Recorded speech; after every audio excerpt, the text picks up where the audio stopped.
你係咪用咗所有嘅心力，全程投入去愛一個人？你無限包容、原諒、忍耐對方，你嘅世界只有佢一個。但係佢越嚟越唔重視你，唔理你嘅感受，不斷挑戰你嘅底線，令到你愛得好痛苦。但係由於你又實在太過愛佢啦，你走唔到出嚟，你亦都冇辦法去改變呢個狀況。如果你係咁樣嘅，今日呢條影片就啱你啦，因為我哋會有3個建議俾你，只要你肯踏出一步去做嘅話，你一定會由感情嘅下風變返做上風。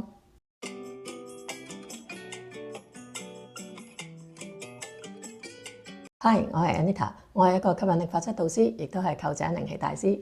過去4年，我研究吸引力法則點樣幫我哋嘅人生變得更加好。另外喺呢1-2年，我幫助咗接近400位人士揾出佢哋嘅愛情同埋金錢潛意識障礙，令到佢哋人生變得更加好。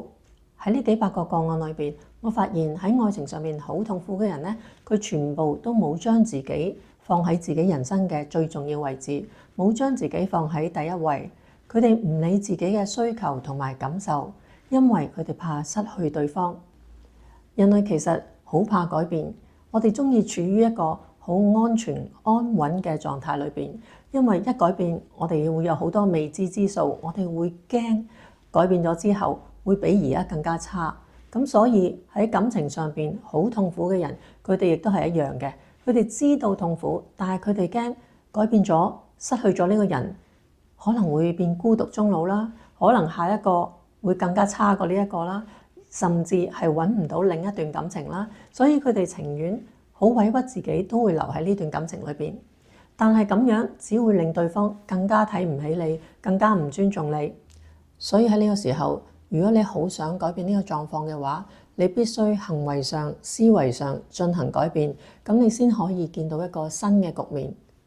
你尊重返自己，將自己擺喺第一位，你先可以吸引一個尊重你、重視你、放你喺第一位嘅人。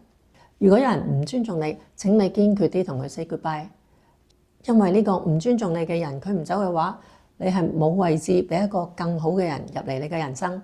第2個建議就係將能量集中喺自己身上，你將想念對方嘅時間用嚟諗下點樣將自己變得更加好。你可以專注你嘅事業，去扮靚令自己變得更加好，去閱讀，走入一啲優質嘅朋友圈。最初你可能投入唔到，因為你仲想念對方。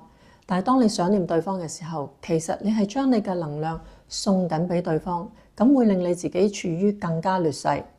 既然你成日諗住佢，個結果都唔會改變嘅，你不如試下將個能量集中返喺自己身上，使自己過得更加充實、更加開心嘅時候，你就會發光。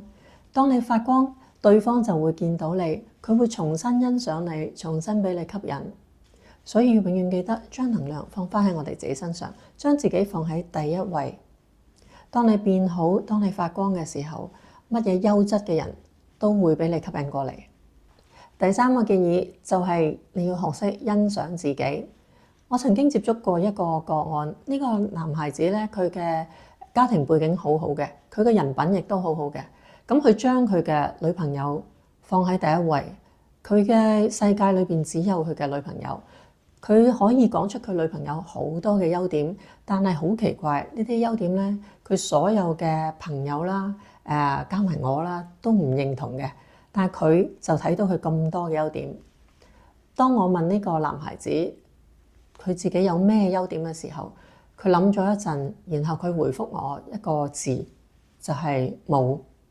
咁我覺得好奇怪，一個咁好嘅人，佢居然佢唔識得欣賞自己，佢完全睇唔到佢自己優點，但佢將對方唔係優點嘅地方去盡量放大。其實呢個咧就係佢嘅愛情荷爾蒙嗰個催產素，令到佢咁樣。因為催產素係會令到你見唔到對方嘅缺點，從而令你更加想接近同埋擁抱對方。所以佢就睇到佢嘅女朋友咁好。另外，戀愛會令我哋釋出大量嘅多巴胺，多巴胺係會令到我哋有愉悅感嘅，所以我哋就會成日想見到呢個人，因為我哋希望我哋係開心、快樂、愉悅嘅。當你將能量放晒喺對方嗰度，對方嘅能量就會越嚟越大。而當你唔識欣賞自己，你嘅能量就會越嚟越弱。所有人咧都係慕強嘅，冇人會鍾意自己嘅伴侶咧係一個弱者。所以我哋要識得學習欣賞自己。當你自己識得欣賞自己嘅時候，你嘅能量就會變強大，你會變得更有光彩。當你係一個強者，當你更有光彩嘅時候，你嘅感情就會更加順利啦。今日呢條影片嘅3個建議，我希望處於愛情弱勢嘅你真係試下去做，咁你會睇到一個新嘅局面會出嚟。如果今日呢條影片有幫到你嘅，請你俾個 like、按讚、撳小鈴鐺。我哋下一條片再見，拜拜。